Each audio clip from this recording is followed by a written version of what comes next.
The hum of the engines filled the cabin, a steady rhythm that soothed the faint murmurs of conversation. Sunlight streamed through the oval windows, painting golden streaks on the faces of passengers lost in their own worlds. Some scrolled through their phones, preoccupied with messages and emails they hoped to finish before takeoff. Others leafed through magazines or settled into the worn cushions, their expressions a mix of calm and mild anticipation. Flight 237 had departed on schedule, its destination a bustling metropolis halfway across the country. For most on board, it was just another routine flight, a mundane bridge between one place and another. Yet, the atmosphere carried an unspoken serenity, the kind that comes when everything seems perfectly ordinary. In the cockpit, Captain Edward Sloane, a veteran pilot nearing retirement, glanced at the glowing dials with practiced ease. Decades of experience had ingrained a sense of calm in him that nothing seemed to shake. His co-pilot, Danielle Hayes, younger and still building her hours, had an eager energy that balanced Sloane's measured demeanor. They exchanged a few words about the weather report, clear skies for the majority of the route, with a slight chance of turbulence closer to their destination. Routine stuff, nothing to worry about. Sloane leaned back in his chair and sipped his coffee, his mind already drifting to the fishing trip he'd planned for his upcoming vacation. In the cabin, the flight attendants moved with rehearsed precision. Maria, the lead attendant, smiled warmly as she offered a blanket to an elderly woman sitting near the window. The woman accepted it with a grateful nod, her hands trembling slightly. Across the aisle, a young man in a crisp suit typed furiously on a laptop, his headphones firmly in place, shutting out the world. A few rows back, a mother tried to calm her fidgety toddler, her patience thinning with each passing minute. Everyone had their stories, their reasons for being on this flight. In seat 14B, a nervous traveler sat clutching the armrest, their knuckles white against the faux leather. They had never been fond of flying, but the urgency of a family matter had left them no choice. Each vibration of the plane seemed magnified in their mind, a harbinger of some unseen disaster. The flight attendant noticed their discomfort and stopped to offer a kind word, but it barely registered. A couple, seated near the back, laughed softly as they shared a pair of earbuds, their heads leaning close together. Their whispered conversation was a welcome escape from the mundane world outside the plane. Beside them, a middle-aged man scribbled in a notebook, the pages filled with messy handwriting that spoke of hurried inspiration. He paused occasionally, staring out the window as if searching the clouds for answers. The captain's voice crackled over the intercom, a steady reassurance that broke through the cabin's quiet. "Ladies and gentlemen, this is your captain speaking. We've reached our cruising altitude of 35,000 feet, and everything is looking smooth ahead. Feel free to relax and enjoy the flight. We'll be starting our beverage service shortly." The announcement brought a collective exhale, a shared moment of comfort. Conversations resumed, laughter bubbled up from a cluster of teenagers traveling as part of a school group, and the clinking of glasses signaled the beginning of service. Maria and her team worked their way down the aisle, their movements fluid and efficient as they passed out drinks and snacks. Outside the windows, the world was a sea of white and blue. Puffy clouds stretched endlessly beneath them, a surreal landscape untouched by the chaos of the world below. The sun hung high, casting a golden glow over everything it touched. It was the kind of view that reminded people why flight was still a marvel, a defiance of gravity that felt almost magical. Sloane glanced at the instruments again, his fingers brushing the controls as he checked their heading. Hayes chatted about her plans for the weekend, her voice light and cheerful. "I'm thinking of taking my niece to the zoo. She's obsessed with penguins right now." Sloane chuckled, nodding as he adjusted a setting. "Penguins are solid animals. Not much trouble, just waddling around, looking sharp." Hayes laughed, the sound filling the small cockpit.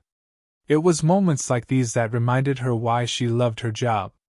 The responsibility was immense, but the rewards, both the views and the camaraderie, were unmatched. Back in the cabin, the elderly woman had fallen asleep, her blanket pulled tight around her shoulders. The nervous traveler was still tense but had loosened their grip on the armrest slightly. The fidgety toddler had finally settled down, lulled to sleep by the gentle vibrations of the plane. Even the young businessman had paused his frantic typing, his head resting against the seat back as he closed his eyes. For a while, everything was as it should be. Peace. The calm shattered with a single, jarring jolt. Passengers gasped as the plane shuddered violently, the overhead bins rattling with the force of the unexpected turbulence. Drinks toppled, splashing onto laps and tray tables. Conversations halted mid-sentence, replaced by the sharp intake of collective breath. The sudden shift in the atmosphere was palpable, the serenity of moments before replaced by an undercurrent of unease. In the cockpit, the once steady hum of the engines now carried an uneven rhythm, a faint whine that Sloane and Hayes noticed immediately. Sloane's experienced hands moved instinctively over the controls, his voice steady as he spoke. "What's the status on Engine 2? Hayes scanned the instruments, her earlier cheer replaced with focused intensity. "RPMs are fluctuating. We're getting erratic readings on the fuel system." Sloane's jaw tightened. He toggled a switch and keyed the intercom. "Ladies and gentlemen, this is your captain. We've encountered some turbulence, and we're working to smooth things out. Please remain seated with your seatbelts fastened." His voice, calm yet firm, offered little hint of the tension building in the cockpit. Back in the cabin, the atmosphere was anything but calm. The nervous traveler in 14B gripped the armrest again, their breathing shallow and rapid. A baby began to wail, the cries rising above the murmurs of alarmed passengers. Flight attendants hurried to reassure those who seemed most distressed, their professional masks hiding their own growing concern. Another jolt, harder this time, sent a ripple of panic through the cabin. The plane dipped briefly, and passengers were pressed into their seats as the aircraft climbed sharply again. Overhead bins popped open, spilling luggage into the aisles. A young woman shrieked as a bag narrowly missed her head. Maria, the lead flight attendant, grabbed a handhold to steady herself as she addressed the passengers over the PA system. "Ladies and gentlemen, please remain calm and stay seated with your seatbelts fastened. We are experiencing turbulence, but the situation is under control." Her voice was steady, but the tension in her eyes betrayed her. In the cockpit, the turbulence intensified, and warning lights began to blink on the control panel. Hayes glanced at Sloane, her voice tight. "Engine 2 is losing power. We're going to have to shut it down."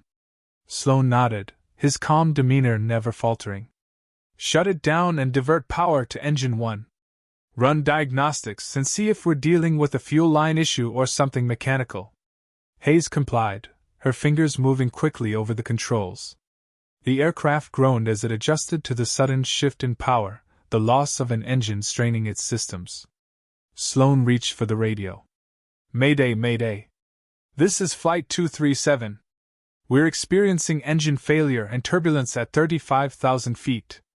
Requesting immediate assistance and diversion to the nearest airport." The radio crackled with a response. "Flight 237, this is Air Traffic Control. We've received your mayday. Stand by for diversion instructions."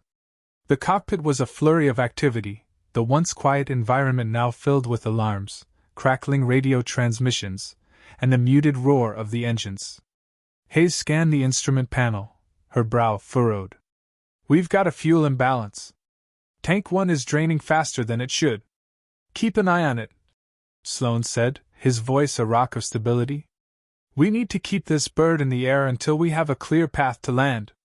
In the cabin, fear was spreading like wildfire. Passengers whispered anxiously, their voices laced with panic. The once calm businessman now clutched the armrests, his laptop forgotten. The young couple near the back held hands tightly, their earlier laughter replaced with wide-eyed silence. The fidgety toddler clung to their mother, who whispered soothing words despite the tears streaming down her own face. A sudden drop in altitude sent a wave of screams through the cabin. The plane leveled off again. The plane's abrupt descent left a hollow silence in its wake, broken only by the occasional sobs and murmurs of frightened passengers. Overhead, oxygen masks deployed with a mechanical hiss, swaying like pendulums in the turbulent air. Panic surged as people fumbled to put them on, hands trembling, breaths quick and shallow. In the cockpit, Sloane tightened his grip on the controls, his jaw set as he fought to steady the aircraft.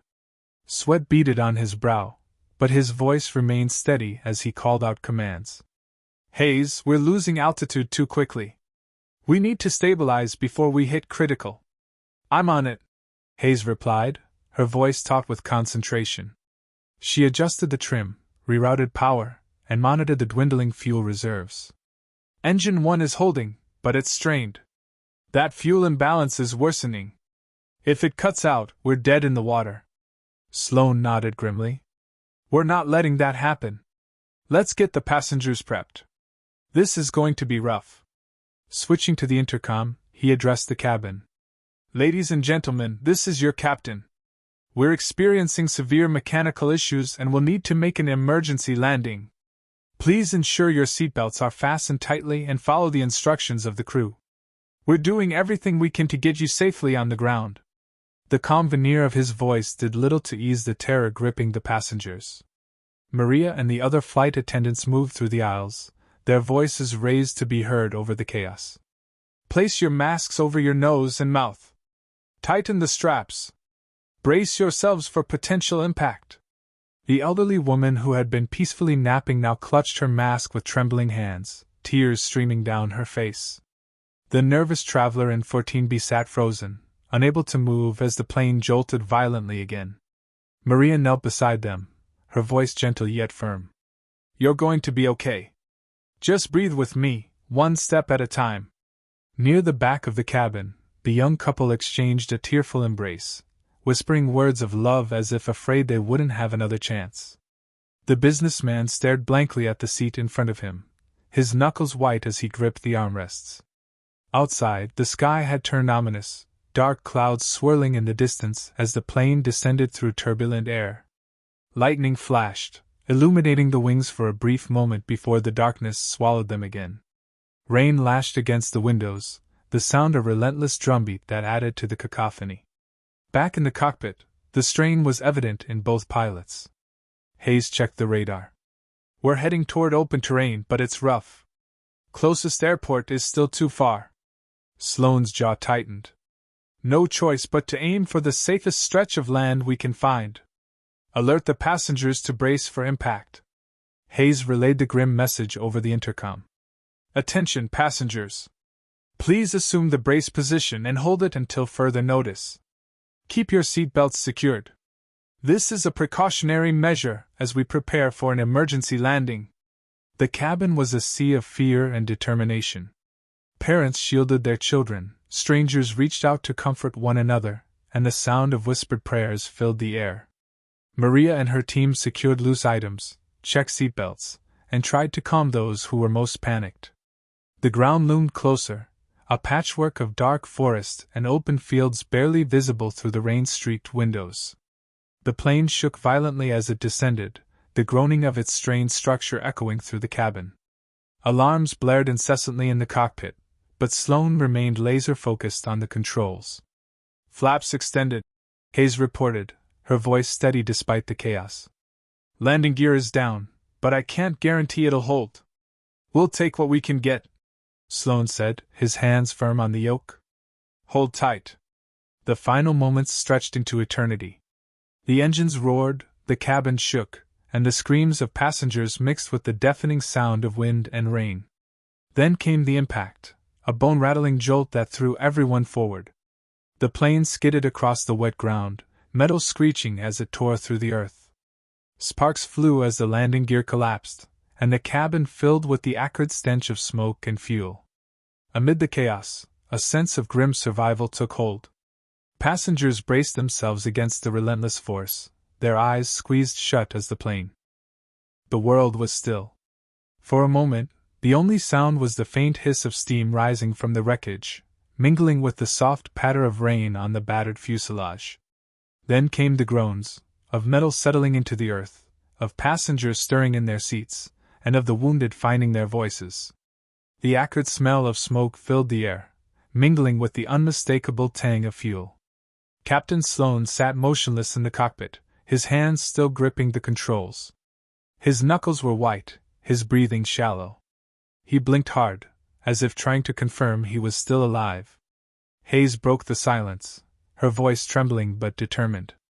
We made it. Barely. Sloane nodded, forcing himself to move. We're not done yet. Check the cabin. Make sure they're getting out. Hayes didn't hesitate. She unbuckled her harness and pushed open the cockpit door. The scene before her was both a relief and a nightmare. Most passengers were moving, some limping, others helping those who couldn't rise on their own. The cabin was in shambles, seats twisted at odd angles, overhead bins torn open, and debris scattered everywhere.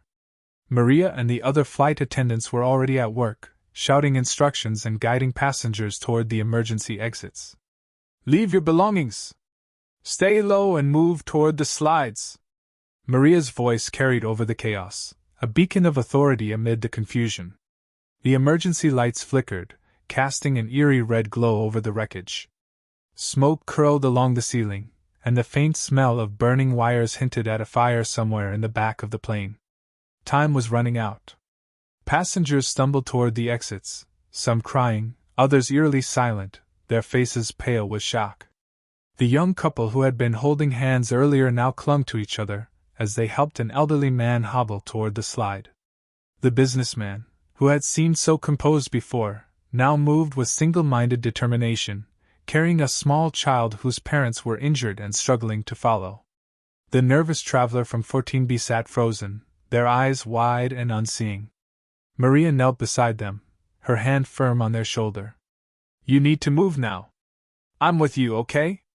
One step at a time. Slowly, she guided them to their feet, helping them toward the exit as smoke thickened around them.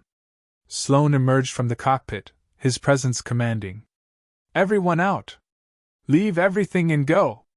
His voice, though firm, carried an undercurrent of urgency that spurred even the most hesitant into action. Outside, rain continued to fall in sheets, extinguishing small fires that had sparked in the wreckage. Passengers slid down the inflatable chutes, landing in the mud and scrambling to their feet.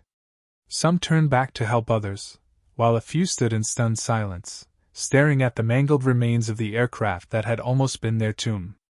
In the chaos, the fidgety toddler, now clutched tightly by their mother, wailed loudly, their cries a sharp contrast to the dazed silence of those around them. The young woman who had shrieked during the turbulence now sat in the mud, cradling her scraped knees, her sobs muted by the rain. As the last passengers evacuated, Hayes worked with Maria to ensure no one was left behind. They moved methodically, checking each row despite the increasing heat and smoke. Near the rear of the cabin, they found a man unconscious, pinned beneath a collapsed seat. Over here! Hayes shouted to Sloane, who rushed to their aid. Together they freed the man, lifting him carefully and carrying him to the nearest exit. By the time they slid down the chute, flames were licking at the rear of the plane, the fire fed by spilled fuel. The survivors huddled together in the rain, their faces illuminated by the flickering orange glow of the fire consuming the aircraft. Some cried, others clung to one